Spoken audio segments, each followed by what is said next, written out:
Boa tarde, amigos. Sejam todos bem-vindos ao SESC Crista Virtual, a nossa casa espírita online aqui em Parnaíba. Nós temos também o nosso Centro Espírita Semente Cristã, físico, que está com as atividades ainda suspensas. E essa programação é uma programação desse canal SESC Crista Virtual, que é uma ramificação lá do Centro Espírita Semente Cristã. E que mantém toda essa programação que nós realizamos durante a semana no canal do YouTube SESC Crista Virtual e Dora Rodrigues Espírita. Hoje nós vamos dar continuidade ao estudo da obra Vida e Sexo. O nosso convidado é o Fabiano de Moraes, que faz o estudo das leis morais na quinta-feira conosco. Hoje o tema é assim, muito instigante, nós vamos conversar sobre homossexualidade, e ele vai conversar conosco sobre esse capítulo 21 da obra Vida e Sexo. A obra Vida e Sexo tem 26 capítulos, então deu para entender que nós estamos quase finalizando o estudo dela, né? Então, quem quiser acompanhar desde o início, nós temos uma série nesse canal SESC Crista Virtual no YouTube, Dora Rodrigues Espírita, com excelentes informações, porque cada um que aqui vem traz uma contribuição valiosíssima para a obra, de forma que nós estamos lá online, o livrinho Vida e Sexo vai ficar completinho, se Deus quiser. Então, nosso chat em aberto, estamos ao vivo, aguardamos vocês, façam perguntas, colaborem, opinem, discordem, participem. Sua contribuição é valiosíssima. Mas antes de conversar com o Fabiano, eu vou passar aqui um rápido vídeo da programação que nós vamos realizar dia 2 de maio, o Centro Espírita Semente Cristã vai realizar, nesse formato virtual, que é a campanha Viver em Família, dá o pontapé inicial da campanha Viver em Família, e nós temos aí uma programação bem interessante para o dia 2 de maio. Vamos acompanhar.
E como vocês viram, todos os temas relacionados ao momento que nós estamos vivendo, né, envolvendo a família, e estão todos convidados a participar conosco. Boa tarde, Fabiano, seja muito bem-vindo. Chegando em Parnaíba, pelas vias das fibras óticas aí, que maravilha, seja muito bem-vindo para o nosso bate-papo hoje. Eu que agradeço, Durão. Boa tarde a você, uma boa tarde a todos que estão nos acompanhando. É sempre um prazer fazer parte dessa conversa, né? E ainda bem que você frisou que eu faço parte do estudo da quinta, que é para o pessoal não pensar que está sendo repetido o estudo das leis morais, né? É verdade. A gente está aqui, eu só queria fazer um adendo, Dora, só para informação, não como justificativa de nada que venha a decorrer da palestra, mas era para estar aqui hoje a Silene, que é a coordenadora da obra O Céu e o Inferno na Federação Espírita Brasileira, e ela teve uma situação de saúde na família em que ela não pôde estar presente hoje. E eu digo isso porque a Silene é uma pessoa de muito conhecimento espírita, então ela tem uma bagagem muito interessante que poderia abordar até com muito mais profundidade o tema. Mas nós estamos aqui sobre a iluminação, né, do Pai, estamos aqui sobre a proteção e a égide de Jesus, estamos aqui todos acompanhados de nossos anjos da guarda, então nós vamos dar prosseguimento ao trabalho, porque o progresso ele tem que continuar, e nós temos que fazer parte dele de uma forma ou de outra, porque senão, como disse o Espírito Lázaro no Evangelho segundo o Espiritismo, quando a gente entrava, vai na base da chibatada, e a gente não quer isso, né? É verdade.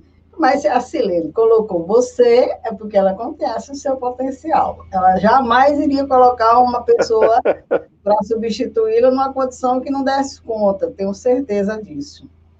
Então, Se Deus Fabiana, quiser, fica meu à querido. vontade. Capítulo 21, Obra, Vida e Sexo, um livro maravilhoso. Fique à vontade, nós estamos acompanhando daqui. Ok, Dora. Realmente é uma obra diferenciada, né?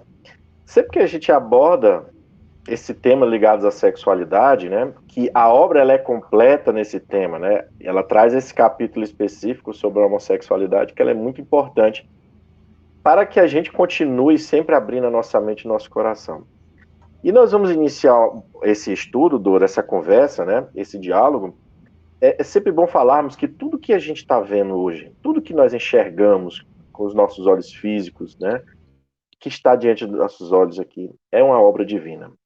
Tudo é criação de Deus. Deus, ou da força maior, ou da luz suprema, não sei como é que você chama aí na sua, é, fora do espiritismo, né? Mas tudo que nós conhecemos é uma criação divina, né? E Deus nos criou para que nós possamos evoluir, chegarmos a uma perfeição, que é uma perfeição relativa, né?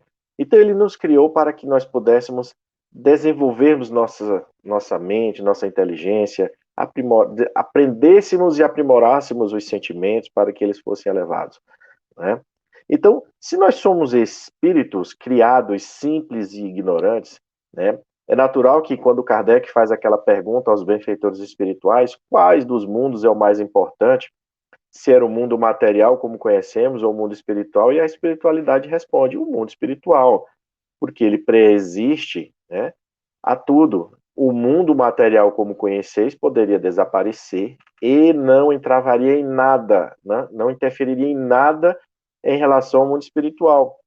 Então, quando o nosso planeta foi criado, né, nas mãos de Jesus, dada essa grande responsabilidade ao nosso governador planetário, que nos permite chamá-lo até de amigo e mestre, né?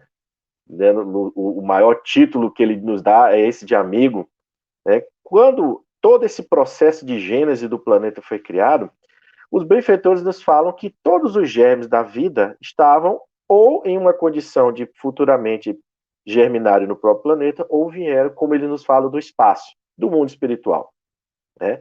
E esses germes, depois que as condições do planeta se adequaram, eles surgiram. E no meio disso tudo, né, dados vários milênios e milênios de evolução e desenvolvimento, chega-se à constituição do que nós chamamos de humanidade. Então, os espíritos na caminhada, todos nós nessa nossa caminhada evolutiva, viemos aí passando no reino mineral, no reino vegetal, no reino animal, estamos agora aqui no reino hominal, não é verdade? Então, Kardec chegou até a fazer uma pergunta se esses germes não continuariam no nosso planeta, de alguma forma, para que essa vida, como nós conhecemos, se desenvolvesse, né, novamente. E eles nos falam que nós absorvemos esses germes. Então, hoje, na condição de seres orgânicos, nós perpetuamos corpos, né? Porque, como nós falamos no início, quem criou os espíritos foi Deus. E Deus nos permite essa participação na cocriação. Inclusive, essa é uma das respostas dadas pela espiritualidade na questão, na pergunta de número 132, quando os espíritos nos falam, né? Qual é a finalidade, quando Kardec pergunta da finalidade da encarnação. Então, nós temos hoje essa possibilidade de fazermos essa cocriação. Então, tudo que nós fazemos aqui no mundo, né, é criação, é participação na criação. É o nosso quinhão nessa missão divina que nos é colocado. Isso é muito nobre, porque Deus vai nos mostrando a nossa capacidade criativa dentro dessa relatividade inferior no momento, mas que posteriormente teremos essa grandeza de como Jesus é, de criarmos planetas, a partir do seu influxo, a partir do pensamento materializado de Deus, né? Com a matéria-prima universal que nós chamamos aí, que é o fluido cósmico universal. Então nós temos aí que os espíritos encarnam, seja na condição de homem, seja na condição de mulher. E nós passamos, muitas vezes, centenas, milhares de anos encarnando nessas condições dentro, ou uma hora homem, uma hora mulher, né? passamos um bom tempo na encarnação enquanto homens, passamos um certo tempo na encarnação enquanto mulheres. Então nós não temos esse sexo como nós conhecemos, que está presente no organismo, que diferencia macho e fêmea, né? Então, por isso Kardec perguntou se os espíritos tinham sexos, né? Inclusive no plural. E ele disse que não como nós conhecemos, porque o sexo depende do organismo. Então a gente começa a perceber, a partir dessa resposta e do desenvolvimento desse capítulo 21, que a sexualidade é uma energia criadora, é uma das mais fortes energias, porque ela é a emanação divina em nós. A sexualidade como energia criadora está em nós, porque ela é emanada do Criador. E essa questão da sexualidade, como nós estamos procurando entender, ela é um dos fatores que muitas vezes pode nos dar um grande salto, nos permitir um grande salto, ou nos atrasar em muitas dificuldades. Porque como nós criamos também vínculos com essas nossas criações, com essas emanações do nosso pensamento. É isso? Então, o que o Emmanuel nos explica nesse capítulo 21 em relação à questão da homossexualidade? É importante a gente falar primeiro dessa palavra, né? A palavra homossexualidade, né? Os benfeitores espirituais sempre nos avisam, e está isso escrito no Livro dos Espíritos, que nós devemos nos entender quanto às palavras, né? Que muitas vezes a gente tenta colocar um pensamento, uma palavra para traduzir um pensamento, e às vezes a gente cria aí algumas dicotomias, algumas situações que são contraditórias. E eles nos pedem para que a gente se entenda, porque para eles o que interessa é o que pensamento, né? Então, essa palavra homossexualidade, ela foi criada por volta de 1892, se eu não estiver enganado, né? Ela foi uma palavra recente. Se nós pegarmos 1892, tinha mais ou menos aí uns 37 anos que a primeira edição do Livro dos Espíritos tinha sido publicada. Então não era uma palavra que existia na época de Allan Kardec, né? Porque essa palavra homo significa o mesmo, igual, né? E sexualidade estaria ligada à questão sexual. A palavra sexo, na sua etimologia, ela refere-se a gênero. Ela se refere a um estado de macho e fêmea. Olha só, um estado, né? Por isso que a palavra homossexualismo, ela soa como pejorativo. Porque esse sufixo ismo, ele é de origem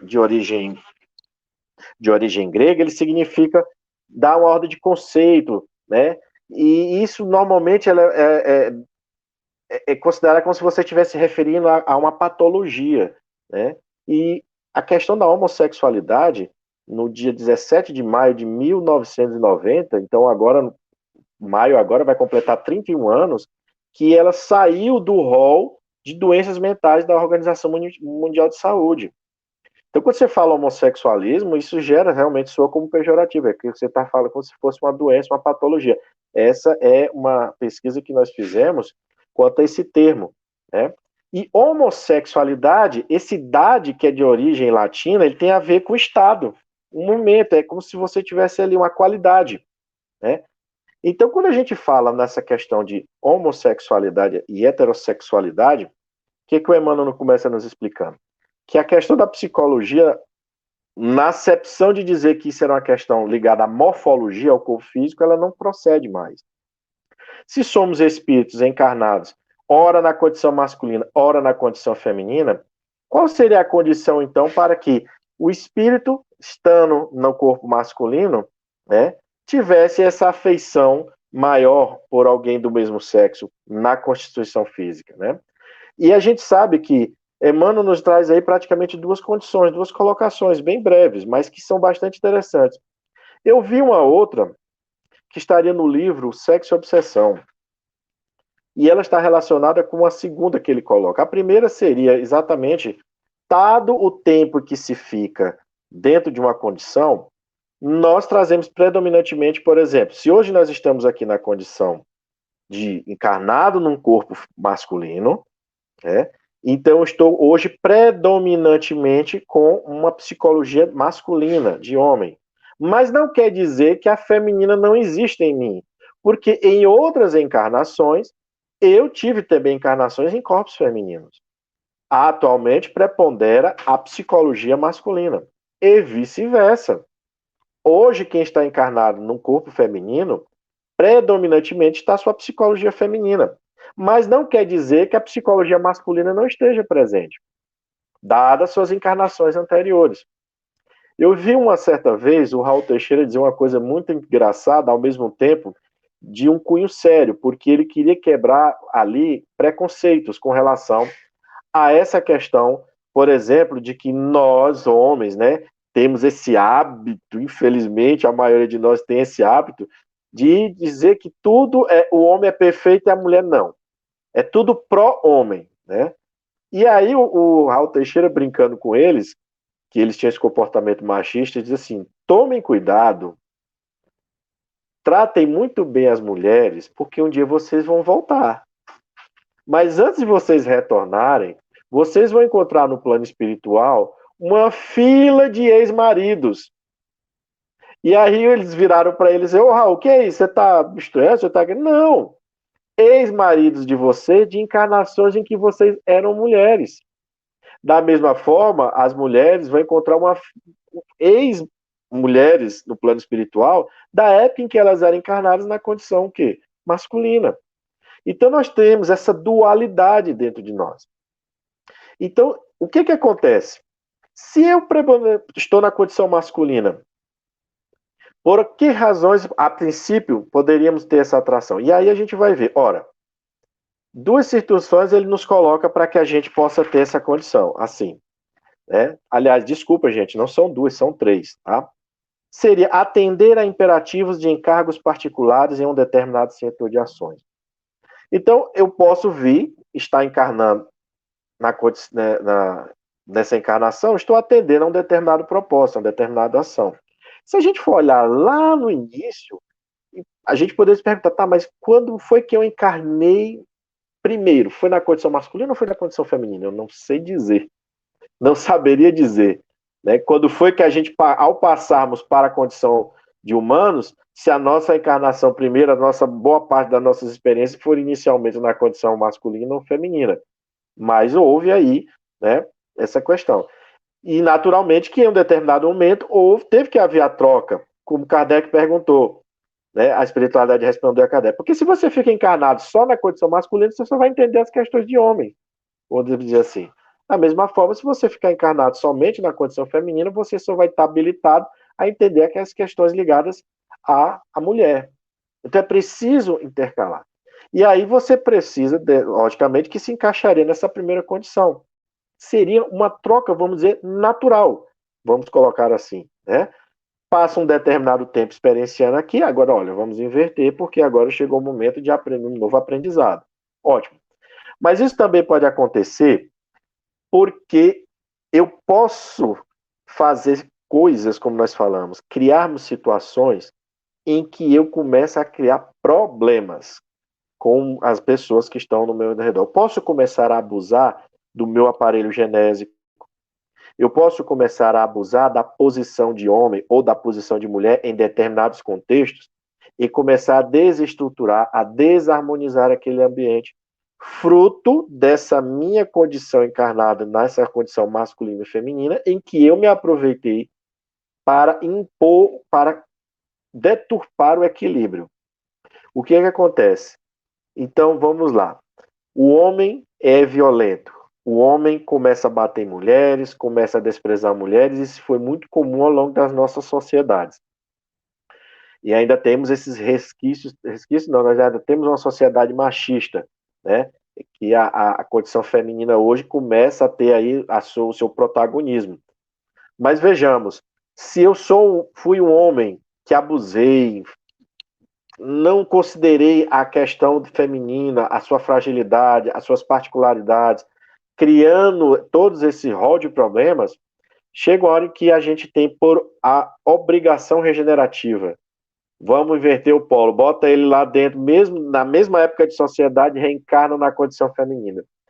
E aí aquele espírito que antes era o agressor, dado o contexto que ele ajudou a criar, dado as culturas que ele ajudou a criar de desprezo à mulher, ele passa a suportar agora aquilo sobre os seus ombros. Né?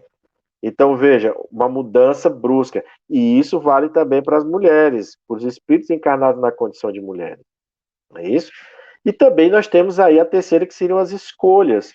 Quando você, por exemplo, vai encarnar em uma situação em que você precisa ter uma participação mais direta no progresso da humanidade, há, nesse momento, uma percepção, um estudo, um planejamento de que a condição masculina é a mais propícia ou a condição feminina é a melhor.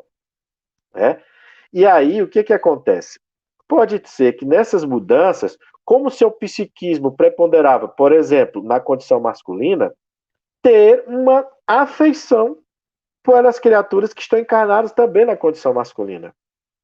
Também pode ter, isso serve também para o espírito que passou muito tempo na condição feminina, né, encarnado na condição feminina, ao encarnar num corpo masculino, o seu psicológico ainda preponderar aquelas tendências femininas e esse espírito se afeiçoar a um espírito também que está na condição feminina. O que a gente deduz daí? Que a questão da homossexualidade é um fenômeno da alma. Não é uma doença, não é um castigo, é uma manifestação natural. Como a gente já em outras vezes, em outros estudos, a gente gosta sempre de falar dessa palavra que é muito comum na psicologia e que nós carregamos no nosso dia a dia, que a gente chama de condicionamento. Eu estou muito mais condicionado ao psiquismo masculino ou muito mais condicionado ao psiquismo feminino. Então, essa atração, ela ocorre por naturalidade. É um fenômeno da alma. Agora, vamos lá. O que os espíritos nos explicam com relação à evolução da humanidade?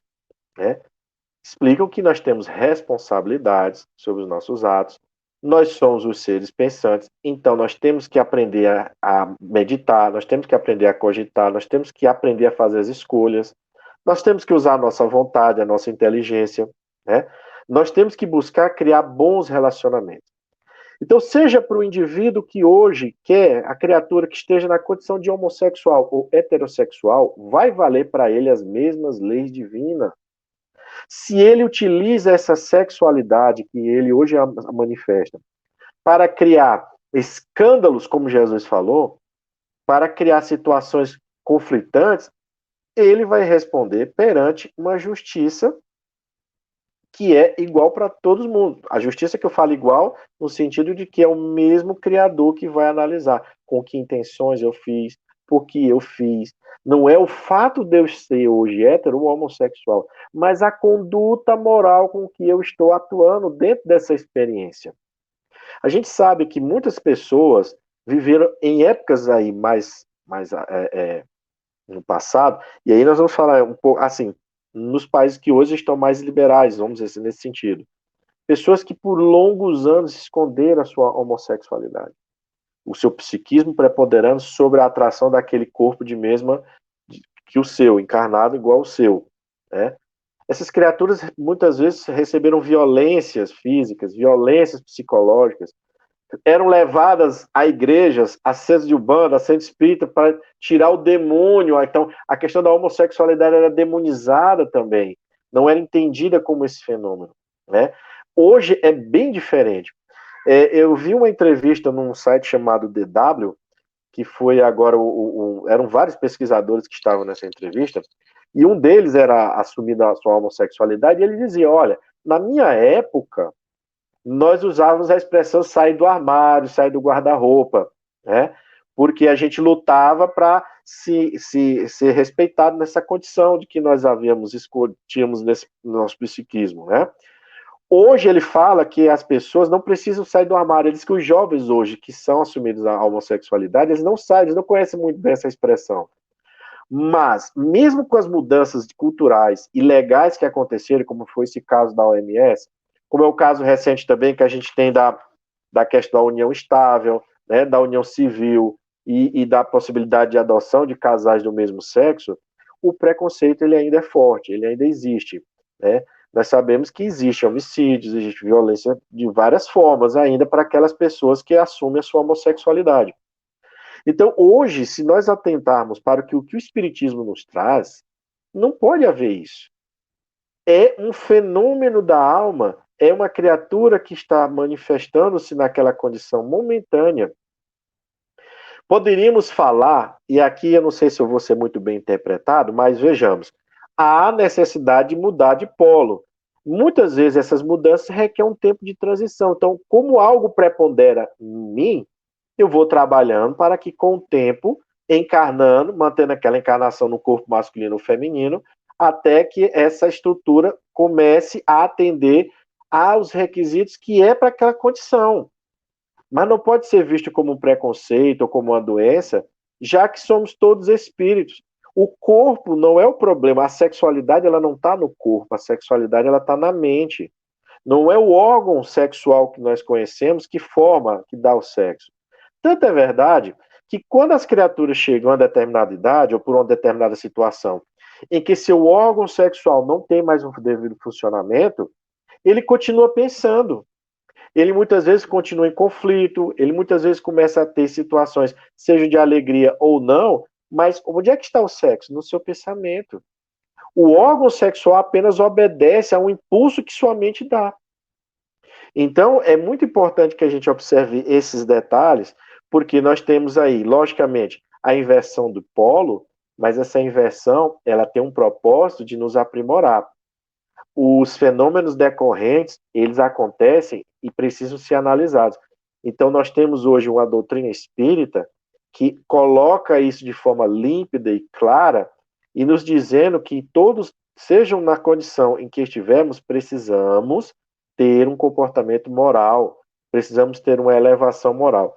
E é interessante porque, olha só, onde é que começa naturalmente, por naturalidade, onde é que começam os nossos conflitos com relação à nossa questão sexual e de identidade? Na adolescência, né? Quando as gônadas começam a amadurecer, a mulher vai menstruar, os homens têm as poluições noturnas, e aí nesse momento em que começa a haver as interações, temos os grupos de rapazes, de meninos, que interagem com meninas. E ele passa a gostar das meninas. E aí começa as perguntas. Eu gosto da menina por causa da diferença de polo ou porque eu quero ser igual a ela? E a mesma coisa para as meninas. Eu gosto de estar com eles porque isso reforça a minha identidade de menina, de mulher, né, no campo feminino, ou porque eu quero ser igual a eles. Então isso vai gerando. Então é um conflito de ordem psicológica, não é de ordem morfológica, né? Certa vez houve uns questionamentos com relação se homossexuais poderiam trabalhar nos centros espíritas, né? E aí é uma pergunta que isso mostra que nem todos os espíritas estão atentos ao tema, né? Porque parece que queria se criar assim uma segregação sexual.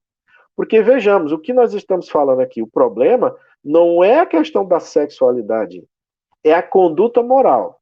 Então, se a pessoa, se a criatura homossexual, ela tem mediunidade ou não? Pode ter sim. Será que ela não vibra no bem?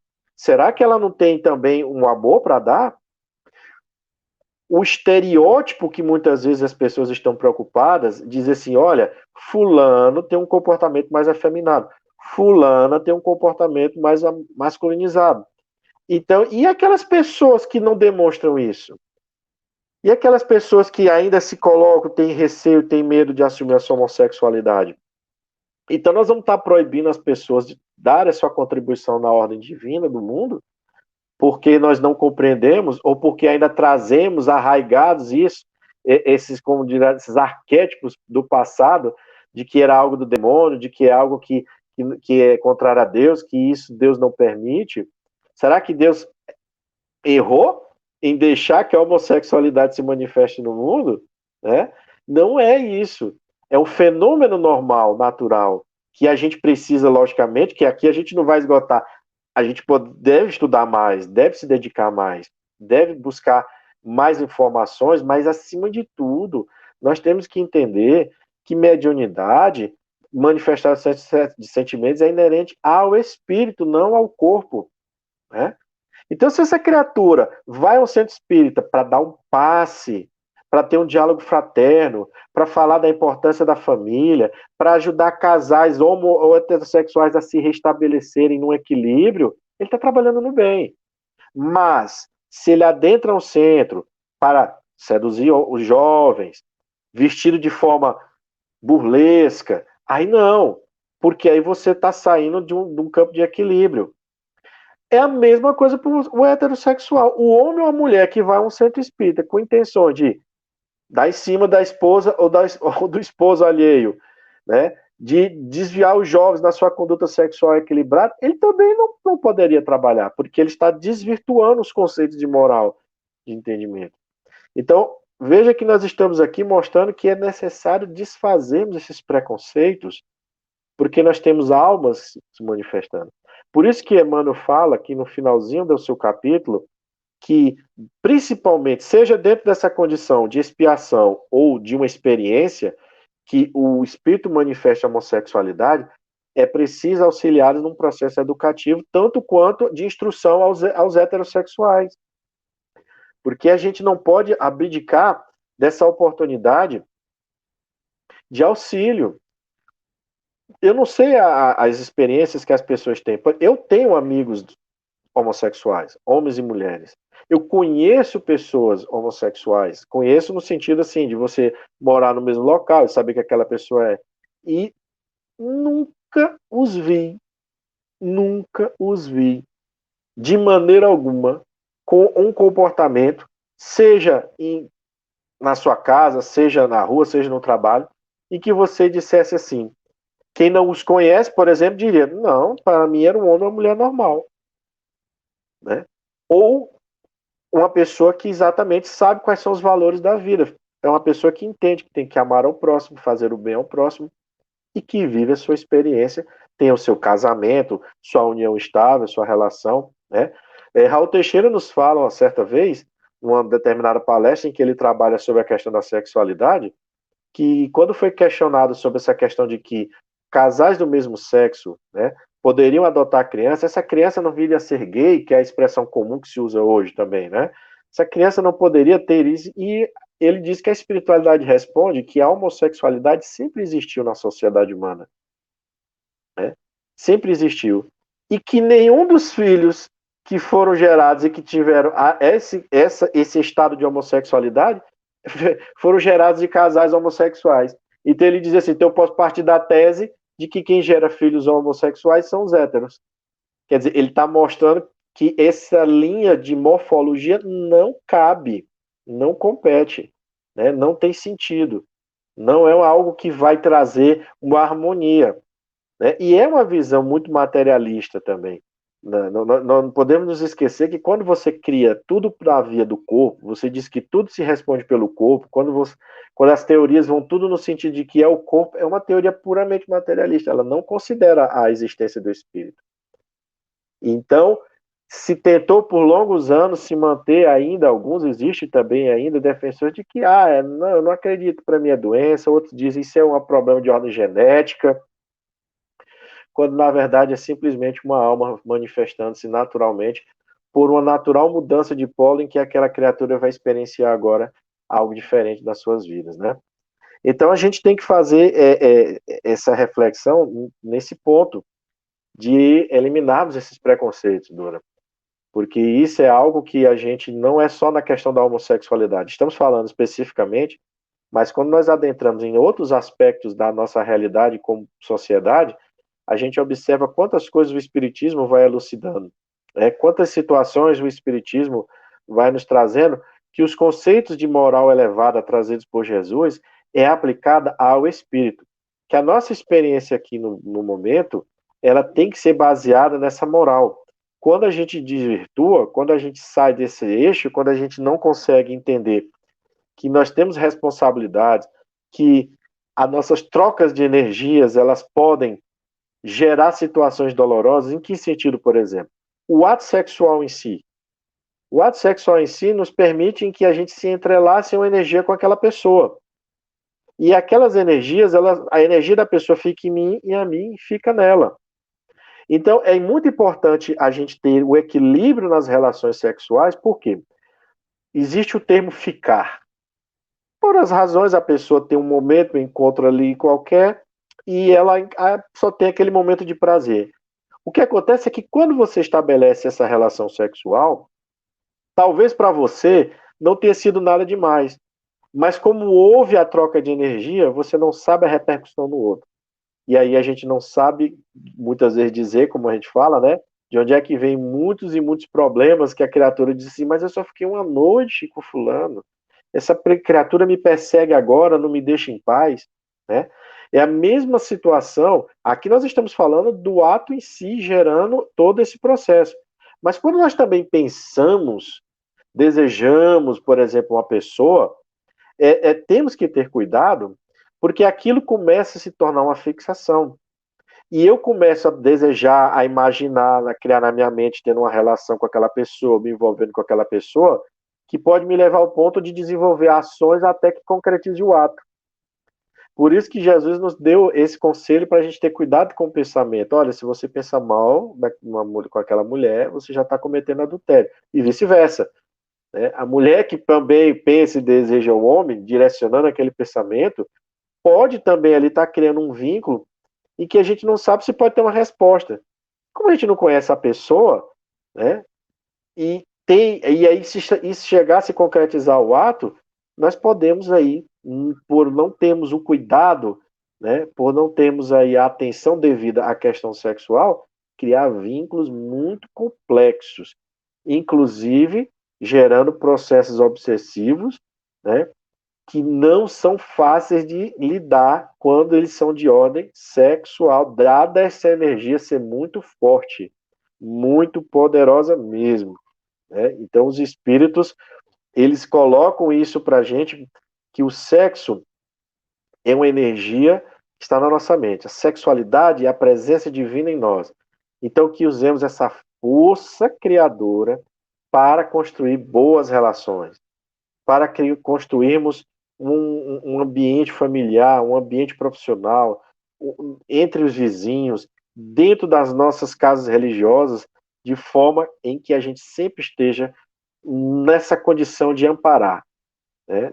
Estejamos sempre propícios a fazer o nosso melhor, a não olharmos ninguém atravessado.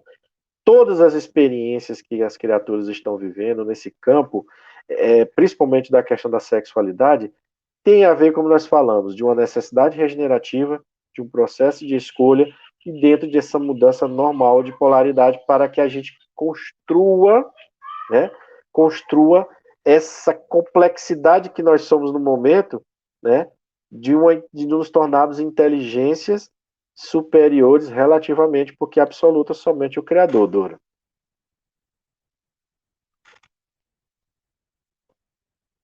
Seu microfone está desligado, Dora. Como sempre, né? Detalhe. Maravilhosas explicações. A doutrina espírita é belíssima quando ela fala desse tema, pelos esclarecimentos que traz. Eu lembrando, você falando aí, de uma atividade que eu fiz sobre homossexualidade, há um tempo atrás, de onde estava presente uma mãe que veio do interior de outro estado, estava participando. E aí, no final, ela conversando comigo, ela disse assim, eu vim para participar desse encontro porque eu queria entender o meu filho. Porque lá em casa, o pai e os irmãos só tratam ele de safado, de sem vergonha, de tudo quanto é coisa que não presta. E meu filho não é nada disso. Ele é uma criatura muito sensível, muito amorosa, muito carinhosa, muito respeitosa. E eu não conseguia entender por que Deus tinha feito ele daquele jeito. Porque ela acreditava que Deus tinha feito ele, claro. Não poderia ser de outra forma. Mas agora eu estou entendendo por que ele é desse jeito. Ou como eu queria que meu marido e meus filhos estivessem aqui. Mas eu vou tentar passar para eles isso que eu estou ouvindo aqui. Então, veja bem, quantas criaturas que, por desconhecer essa realidade, não auxiliam esses nossos irmãos nesse momento tão importante da vivência deles. Porque é um momento de muita coragem que o espírito assume diante da sua oportunidade reencarnatória, porque a maioria deles sabe que vai lidar com um preconceito muito grande, que vão sofrer muitas opressões, que vão ser muito discriminados, e assumem mesmo assim, aqui estão. Então, quando eu vejo críticas, como agora, na atualidade, nós estamos acompanhando aqui pelos noticiários, o estado de saúde daquele ator Paulo Gustavo, né? Eu lembro um comentário de uma criatura dizendo que ele estava daquele jeito porque ele era gay. Que ele se arrependesse que Deus dava a cura dele. Eu fiquei observando e disse, meu Deus, o que a ignorância humana não faz, né? Quer dizer, não se olha mais para o ser, para os seus feitos, para as suas expressões de vida. Quem é aquele ser em sociedade? Qual a importância dele? O que que ele passa para o seu entorno, para a sua família, a importância que ele tem? Nós estamos assim, meu Deus, é muito preconceito, é muita discriminação, é muita ignorância ainda do ser humano, tirando oportunidades desses seres de realizarem os propósitos que eles trouxeram, porque às vezes essa questão que você abordou aí do trabalhador da casa espírita nessa condição, eu já me deparei em situações também de pessoas que chegaram e conversando sobre essa questão de que, sei lá, estudam na casa espírita e se preparando, participando de cursos, mas quando chega na hora da tarefa, são impedidos de realizar porque são homossexuais. Inclusive recebendo a orientação que se eles querem trabalhar, pois que eles abdiquem da prática.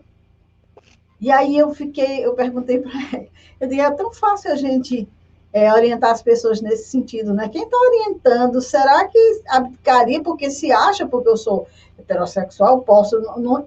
E quem são esses heterossexuais que estão aplicando o passe, que estão na reunião mediúnica? Qual o comportamento moral que eles têm diante da vida, diante da sociedade, mentalmente? Quer dizer, é como se a gente excluísse os nossos irmãos, quando em realidade o que eles precisam, inclusive eu vi o Divaldo dizer que ignorância, que trabalhem, que trabalhem, que trabalhem, que trabalhem. São seres humanos como nós, minha gente, com a mesma necessidade, com o mesmo propósito. Então foi muito bom você ter levantado essa questão que diz respeito às casas espíritas, viu, Fabiano? Dora, você falou agora, eu lembrei de uma situação também, foi agora recente. Eu não assisto, né? Não é o tipo do programa que eu gosto, não. Mas eu tenho aqui um pessoal aqui em casa, a minha sogra e uns vizinhos aqui que adoram o Big Brother. Né? O comentário sai aqui, o programa. Do mesmo jeito. Adoro o Big Brother. Aí teve um momento que eu cheguei lá no apartamento e estavam comentando sobre uma situação. E uma das pessoas lá comentou o seguinte, que uma determinada pessoa lá do grupo disse assim, que era a referência da família, que as pessoas aconselhavam-se com ela, que era uma pessoa de moral, uma pessoa e tudo mais, mas que nunca tinha assumido a homossexualidade para a família. E disse que assumiu no programa. E aí a história era dizendo, aí o pessoal falando assim, ele preocupado como é que a família reagia, ele não sabia, não tinha noção e tudo mais. Aí a pessoa do grupo, na hora que estava comentando, uma disse assim, pois é, porque ele era a referência moral da família. Aí eu disse assim, peraí, mas só porque ele assumiu a homossexualidade, ele deixou de ser referência moral da família? Quer dizer, ele é uma pessoa trabalhadora, como se falou, é uma pessoa que assume os compromissos, que é responsável, atenciosa, atende todas as pessoas da família, e a homossexualidade vai tirar tudo isso dele, que eu não entendi agora o seu comentário. Se puder me ajudar, e a pessoa não soube responder. Por quê? Porque era um preconceito que estava, como eu falei, às vezes a pessoa traz um preconceito que ela, muitas vezes, não se permite trabalhar, porque está enraizado, vem trazendo, às vezes traz da sua educação recente, mas traz também de outras reminiscências, de outras situações. Como é que uma pessoa pode deixar de... Quer dizer que a homossexualidade, trazendo esse paralelo com o trabalho do centro espírita, esse sinônimo de incompetência, de amoralidade, não. Não é isso. A gente precisa começar a arriscar isso muito rapidamente. Sobre o Paulo Gustavo, eu vi um comentário que, inclusive, uma determinada igreja dessas protestantes estaria já estudando o caso de aplicar uma punição ao pastor, que fez um comentário muito duro em relação a ele também. Era algo nesse sentido, eu não lembro qual foi o comentário. Mas repercutiu tão negativamente pelo fato dele ser um homem de uma posição religiosa, que ele retirou o comentário, mas a congregação já se manifestou em aplicar uma determinada punição. Então, veja, religiosidade desculpe, gente, religiosidade não cabe com preconceito. Se estamos religando-nos a Deus, que é essa a acepção da palavra religião, se nós estamos nos dirigindo ao Criador e ainda mantemos essa imagem de que existe um lugar de torturas eternas, de penas eternas, que é totalmente contra a todas as qualidades infinitas que nós conhecemos do Criador, soberanamente bom, justo, misericordioso, ainda se existir pessoas que conseguem manter interpretações muito específicas, não analisando aquela escritura como um todo, né? Então, isso está demonstrando uma dureza dos nossos corações, né? E é importante que essa dureza comece a vamos dizer, comece a amolecer, que a gente comece a olhar o Evangelho de Jesus. Porque nós falamos Jesus é meu mestre, Jesus é meu mestre, Jesus é meu mestre, e a gente não segue o que Jesus faz. Jesus disse amar ao próximo, não especificou nada em relação a ame o seu próximo, né? O Espiritismo, ele fala a mediunidade é inerente ao corpo, ele não fala inerente ao homem, inerente à mulher, né? Os conceitos de religiosidade trazidos por Jesus e que são hoje relembrados e outros são trazidos pelo Espiritismo, eles precisam ser olhados como uma conotação menos preconceituosa, porque veja só, eu sou espírita, mas por ser espírita, eu não sou impedido de ler o Alcorão, a Torá, ou qualquer escrito budista, porque a espiritualidade nos ensina que em todos esses aspectos há conhecimento. Há uma manifestação de espírito, há algo que a gente vai encaixando. Só que de ordem moral, não existe nenhum igual de Jesus. E não é uma questão de colocar de orgulho no sentido da gente, Jesus, o restante aí, não. Porque Jesus falava a linguagem universal do amor, tentando colocar aí, tentando não, nos colocando, porque ele sabe que isso é com o tempo que a gente vai devidamente absorver os seus ensinamentos e aplicá-los. Né? Eu lembrei, Fabiano, de um romance que eu li, bem interessante, há um tempo, eu não lembro mais nem o nome dele, de um jovem médium de uma casa espírita que tinha um belíssimo trabalho, tanto de aconselhamento, no atendimento fraterno, aplicando passes, nas reuniões mediúnicas, muito bem assistido espiritualmente. E um dia esse jovem decidiu, porque ele, como homossexual, mas não assumido diante daquela comunidade, ele decidiu se casar com outro companheiro. Então, o que ele fez?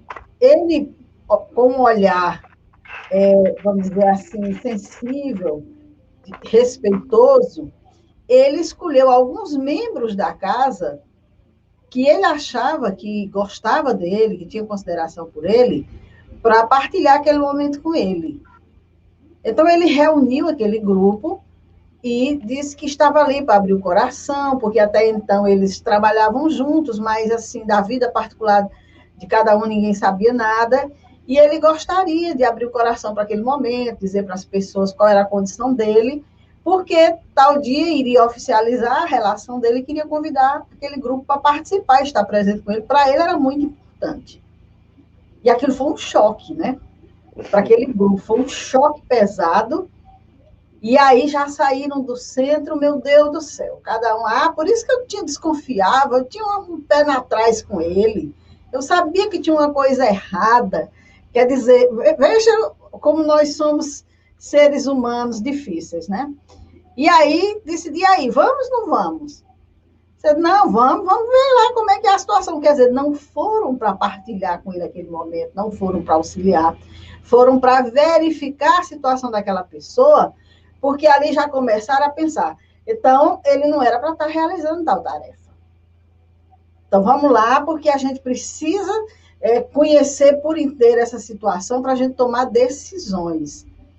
E aí chegaram lá, a primeira surpresa que tiveram, que não sabiam que ele era uma pessoa de uma condição financeira muito boa, uma vida muito bem estruturada, muito bem organizada, e os olhares foi só para isso, né? E aí, naquele momento de oficializar houve alguma troca de carinho e eles ficaram escandalizados com tudo que estavam vendo. E ele, na ingenuidade dele, pediu que uma das amigas fizesse uma prece, porque para ele era muito importante aquele momento, abriu para os amigos que era espírita, que aquele grupo era o grupo da casa dele e tudo mais. E uma disse que passou até mal, que disse que não ia fazer a prece. Não estava se sentindo bem, queria ir embora, e saiu com o outro, e uma delas, a mais sensível, disse, não, eu vou fazer a prece. E fez a prece, ficou um pouco mais. Quando ele retornou na outra semana, já existia uma reunião de diretoria formada, para ele não realizar mais o trabalho que estava realizando, porque ele era homossexual. Até então, tudo bem, mas com aquela condição. E aí ele ficou, porque ele tinha recebido uma mensagem antes pedindo para ele ter cautela com as coisas do coração, só que ele não soube exatamente interpretar. E aí ele ficou numa situação e disse, quer dizer que vocês estão me tirando do trabalho pela minha condição de homossexual? Sim. E aí uma delas disse assim, não, peraí, isso aqui não pode ser decidido assim. Então, se é para fazer isso, nós vamos chamar a casa inteira. Nós vamos fazer esse trabalho, nós vamos fazer com a casa inteira. Eu quero a opinião de todo mundo, não é vocês, 2 ou 3 que estão aqui à frente de um grupo que vão decidir. E aí houve aquela confusão e ele não se envolveu, ficou na dele. No dia ele compareceu à reunião, estavam presentes todas aquelas pessoas que faziam parte dos grupos de estudo que ele participava, das atividades que ele participava. E aí começou aquela história da justificativa de por que o trabalho devia ser suspenso. Só que sempre querendo dizer, não, nós não vamos expor você. A gente simplesmente vai dizer que o trabalho não vai mais acontecer, porque a situação tomou um rumo diferente e a casa está se resguardando. E aí ele ficou muito na dele, só em prece, observando o curso da reunião. Aí a jovem que foi para o casamento, que fez a prece, que era a verdadeira amiga dele, disse, não, peraí, vamos abrir aqui para a realidade. Ele está deixando de fazer o trabalho por essa e essa situação. Então, quando abriu a situação para o grupo, aí as manifestações foram as mais diversas. Como é? Quer dizer, então, que a gente esquece tudo que ele foi no trabalho, a gente esquece a seriedade disso e daquilo, e gerou uma confusão tão grande, que no final o grupo disse, olha, sinto muito, mas se ele não permanece no trabalho, não tem problema, a gente sai da casa, mas ninguém vai ficar aqui com uma casa preconceituosa dessa. Quer dizer que essa é a diretriz da casa, e houve muita discussão. Eu sei que os dirigentes terminaram entendendo que tinham errado, se afastaram ainda meio sentido, ainda muito preconceituoso, mas não podiam se manifestar. E houve lá um prosseguimento, um andamento bem interessante nessa história. Então, veja bem, muitas vezes é isso que acontece. Nosso olho, como Jesus disse, essa trave que a gente traz no olho, impede que a gente veja as nossas deficiências, e a gente tá tudo muito certinho, aí deve ter alguma coisa errada. Porque esse era o pensamento do dirigente. Eu sabia que tinha uma coisa errada. Não pode ser assim. Então, por quê? Porque se eu não consigo fazer tão bem, e tem alguém fazendo, tem uma coisa errada. Né? Então, já começo a achar, já começo a procurar um defeitinho aqui, uma coisinha ali, e quando surge uma situação dessas, pronto. Então, meu amigo, infelizmente, ainda há muita estrada para se andar, para se superar esse preconceito. De minha parte, eu digo com sinceridade, eu tenho amigos gays, seja sexo masculino, seja sexo feminino, pessoas maravilhosas, respeito, que têm, assim, uma postura que muitos outros que se dizem macho ou fêmea não têm. E, para mim, essa condição aí, ela já está superada, graças a Deus. Porque dentro desse entendimento, o que importa, na verdade, é o ser. O que importa, na verdade, é a condição moral do ser. Porque é ele que vai dar conta, ceitinho por ceitinho da vivência dele, do que ele aqui fez, do que ele aqui realizou. Ele não está aqui na Terra por acaso. Ele é criação divina, como você bem colocou. É filho de Deus. A homossexualidade, a gente sabe que existe até nos reinos animais. Então, por que a gente não respeita a criação divina? Quer dizer, até nisso, na criação divina, a gente quer intervir, a gente quer eliminar, dizer que Deus errou, que isso foi uma falha grave da criação e tudo mais. O que a gente precisa, na realidade, é amar mais os nossos seres que estão vivenciando essa prova tão difícil e cuidar da educação deles como se cuida da educação de qualquer filho. Porque tem muito jovem nessa condição que está se prostituindo, que está em situação difícil lá fora, e se taxa isso de desequilíbrio, por quê? Porque faltou o apoio dentro de casa, faltou o respeito, essas criaturas jogadas fora de casa, sem uma formação, sem nada, e eles têm que viver, e muitas vezes encontram apoio onde? Então, é uma questão que realmente não encerra aqui, né? Requer um aprofundamento, requer uma discussão maior. É verdade, Dora. E só para finalizar aqui a nossa fala a respeito dessa árdua caminhada, ainda existe cerca de 70 países no mundo em que a homossexualidade ela é criminalizada, inclusive em alguns punível com pena de morte, né? Então veja que ainda existe essas barbáries, né, com relação ao ser. Então, quando Jesus falou né, no Evangelho, isso está escrito, que a lei se cumprirá até o último jota, que o Evangelho cobriria toda a terra, então a gente vê que nós temos um trabalho ainda, que precisamos colocar o pó nas nossas sandálias e continuarmos com esse trabalho de iluminação, né, de esclarecimento. A quem a mensagem vai chegar, se ela vai escolher continuar no caminho do equívoco, do erro, ou mudar a sua atitude, só Deus o sabe. É uma questão de foro íntimo de consciência, mas que a gente se esforce por fazer esse trabalho de divulgação da realidade, sempre lembrando que nós estamos lidando com irmãos, porque a fraternidade é universal. Muito obrigado, Fabiano, por mais essa contribuição, pela sua participação. Muito obrigado mesmo. Vamos encerrar nossa programação agradecendo aos nossos amigos que estão nos acompanhando, pedindo a você que vai ver esse vídeo depois, em outro momento, que se gostou, passe adiante. De repente, essas informações podem levar esclarecimento, consolo, conforto para muitas pessoas. E eu, antes de encerrar, vou colocar aqui a nossa programação para que a gente possa finalizar. Uma boa semana, Fabiano. Até quinta-feira, quando estaremos juntos com o estudo das leis morais. Se Deus quiser, Dora, um grande abraço. Bom domingo a todos, tá? A gente se vê na próxima semana.